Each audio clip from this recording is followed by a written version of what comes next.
mouvement de grève. Et là, nous appelons tous ceux qui viennent au travail de prendre leurs responsabilités parce que nous allons prendre les nôtres. Ceux qui veulent qu'on durcisse le mouvement de grève, lèvent leurs mains.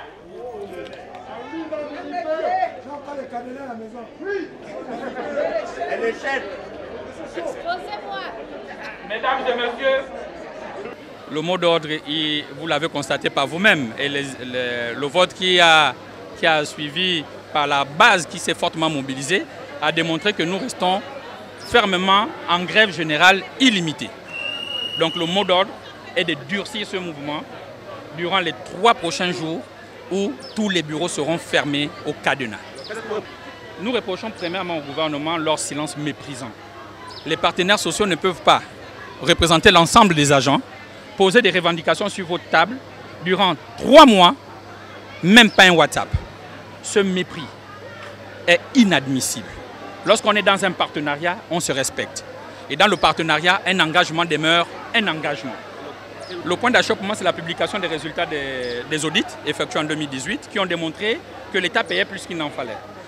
Le point d'achoppement, c'est la régularisation des situations administratives de nos collègues qui en meurent, qui passent plus de 10 ans dans l'administration sans être intégrés, alors qu'eux, ils intègrent les leurs. Le point d'achoppement, c'est de nous asseoir, de dire qu'il y a des problèmes dans les régies financières et nous devons les régler. 3 jours après, vous savez qu'après 3, ça appelle 4. Après 4, ça appelle 5. C'est pour vous dire que plus ils garderont le mutisme, plus nous irons vers une fermeture totale. Nous étions en grève depuis nous sommes en grève depuis le 13 juillet 2020, comme nous l'avons dit. Mais vous avez constaté que l'administration, tant bien que mal, a fonctionné, même avec le ralentissement constaté. Mais désormais, on vous dit qu'il n'y aura même pas ce fonctionnement.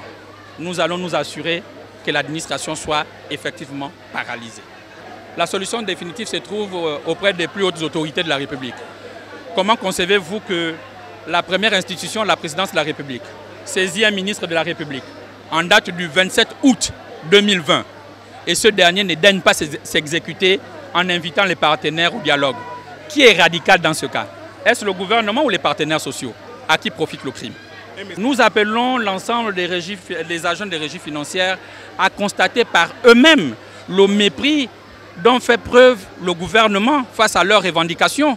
Il y a des agents qui ont la volonté de venir travailler malgré la grève, mais qui aujourd'hui se trouvent à commander.